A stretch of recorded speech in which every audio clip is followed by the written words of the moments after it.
யோவான் அதிகாரம் 18. இயேசு இவைகளைச் சொன்னபின்பு தம்முடைய சீஷருடனே கூட கெதரோன் என்னும் ஆற்றுக்கு அப்புறம் போனார். அங்கே ஒரு தோட்டம் இருந்தது, அதிலே அவரும் அவருடைய சீஷரும் பிரவேசித்தார்கள். இயேசு தம்முடைய சீஷருடனே கூட அடிக்கடி அங்கே போயிருந்தபடியினால் அவரைக் காட்டிக் கொடுக்கிற யூதாசும் அந்த இடத்தை அறிந்திருந்தான். யூதாஸ் போர்ச்சேவகரின் கூட்டத்தையும் பிரதான ஆசாரியர் பரிசேயர் என்பவர்களால் அனுப்பப்பட்ட ஊழியக்காரரையும் கூட்டிக்கொண்டு பந்தங்களோடும் தீவட்டிகளோடும் ஆயுதங்களோடும் அவ்விடத்திற்கு வந்தான். இயேசு தமக்கு நேரிடப்போகிற எல்லாவற்றையும் அறிந்து எதிர்கொண்டு போய் அவர்களை நோக்கி, யாரைத் தேடுகிறீர்கள் என்றார். அவருக்கு அவர்கள் பிரதியுத்தரமாக, நசரேயனாகிய இயேசுவைத் தேடுகிறோம் என்றார்கள். அதற்கு இயேசு, நான்தான் என்றார். அவரைக் காட்டிக் கொடுத்த யூதாசும் அவர்களுடனே கூட நின்றான்.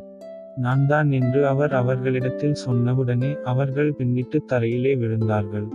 அவர் மறுபடியும் அவர்களை நோக்கி, யாரைத் தேடுகிறீர்கள் என்று கேட்டார். அவர்கள், நசரேயனாகிய இயேசுவைத் தேடுகிறோம் என்றார்கள். இயேசு பிரதியுத்தரமாக, நான்தானென்று உங்களுக்குச் சொன்னேனே, என்னைத் தேடுகிறதுண்டானால் இவர்களைப் போகவிடுங்கள் என்றார். நீர் எனக்குத் தந்தவர்களில் ஒருவனையும் நான் இழந்து போகவில்லை என்று அவர் சொல்லிய வசனம் நிறைவேறத்தக்கதாக இப்படி நடந்தது. அப்பொழுது சீமோன் பேதுரு தன்னிடத்திலிருந்த பட்டயத்தை உருவி பிரதான ஆசாரியனுடைய வேலைக்காரனை வலதுகாதர வெட்டினான். அந்த வேலைக்காரனுக்கு மல்குஸ் என்று பெயர். அப்பொழுது இயேசு பேதுருவை நோக்கி, உன் பட்டயத்தை உரையிலே போடு, பிதா எனக்கு கொடுத்த பாத்திரத்தில் நான் பானம் பண்ணாதிருப்பேனோ என்றார். அப்பொழுது போர்ச்சேவகரும் 1000 போர்ச்சேவகருக்கு தலைவனும் யூதருடைய ஊழியக்காரரும் இயேசுவைப் பிடித்து அவரைக் கட்டி முதலாவது அவரை அன்னா என்பவனிடத்திற்கு கொண்டு போனார்கள். அவன் அந்த வருஷத்துப் பிரதான ஆசாரியனாகிய காய்பாவுக்கு மாமனாயிருந்தான். ஜனங்களுக்காக ஒரே மனுஷன் சாகிறது நலமாயிருக்குமென்று யூதருக்கு ஆலோசனை சொன்னவன் இந்த காய்பாவே. சீமோன் பேதுருவும் வேறொரு சீஷனும் இயேசுவுக்குப் பின் சென்றார்கள். அந்தச் சீஷன் பிரதான ஆசாரியனுக்கு அறிமுகமானவனாயிருந்ததினால் இயேசுவுடனே கூட பிரதான ஆசாரியனுடைய அரமனைக்குள் பிரவேசித்தான். பேதுரு வாசலருகே வெளியே நின்றான். அப்பொழுது பிரதான ஆசாரியனுக்கு அறிமுகமானவனாயிருந்த மற்றச் சீஷன் வெளியே வந்து வாசல் காக்கிறவர்களுடனே பேசி பேதுருவை உள்ளே அழைத்துக் கொண்டு போனான். அப்பொழுது வாசல் காக்கிற வேலைக்காரி பேதுருவை நோக்கி, நீயும் அந்த மனுஷனுடைய சீஷரில் ஒருவனல்லவா என்றாள். அவன், நான் அல்ல என்றான். குளிர்காலமானபடியினாலே ஊழியக்காரரும் சேவகரும் கரிநெருப்புண்டாக்கி நின்று குளிர்காய்ந்து கொண்டிருந்தார்கள். அவர்களுடனே கூட்டப் பேதுருவும் நின்று குளிர்காய்ந்து கொண்டிருந்தான். பிரதான ஆசாரியன் இயேசுவினிடத்தில் அவருடைய சீஷரைக் குறித்தும் போதகத்தைக் குறித்தும் விசாரித்தான். இயேசு அவனுக்குப் பிரதியுத்தரமாக, நான் வெளியரங்கமாய் உலகத்துடனே பேசினேன். ஜெபாலயங்களிலேயும் யூதர்களெல்லாரும் கூடிவருகிற தேவாலயத்திலேயும் எப்பொழுதும் உபதேசித்தேன். அந்தரங்கத்திலே நான் ஒன்றும் பேசவில்லை.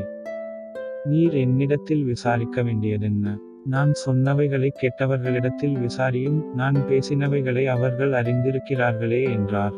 இப்படி அவர் சொன்னபொழுது சமீபத்தில் நின்ற சேவகரில் ஒருவன், பிரதான ஆசாரியனுக்கு இப்படியா உத்தரவு சொல்லுகிறது என்று இயேசுவை ஒரு அறை அறைந்தான்.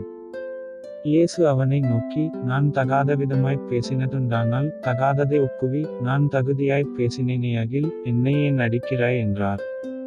பின்பு அன்னா என்பவன் பிரதான ஆசாரியனாகிய காய்பாவினிடத்திற்கு அவரைக் கட்டுண்டவராக அனுப்பினான்.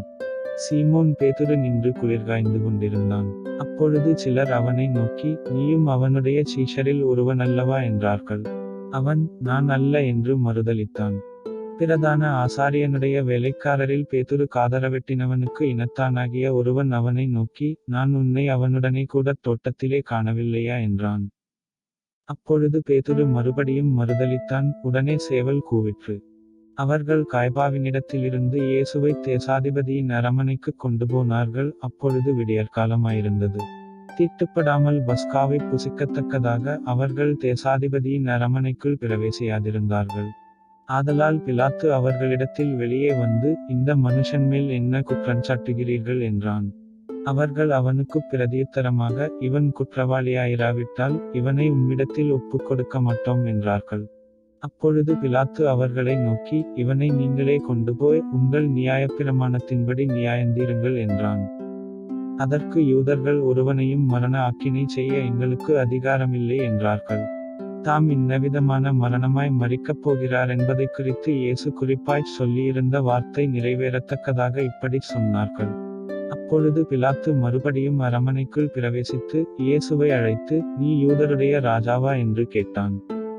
இயேசு அவனுக்குப் பிரதியுத்தரமாக, நீராய் இப்படிச் சொல்லுகிறீரோ அல்லது மற்றவர்கள் என்னைக் குறித்து இப்படி உமக்குச் சொன்னார்களோ என்றார். பிலாத்து பிரதியுத்தரமாக, நான் யூதனா? உன் ஜனங்களும் பிரதான ஆசாரியரும் உன்னை என்னிடத்தில் ஒப்புக் கொடுத்தார்கள், நீ என்ன செய்தாய் என்றான்.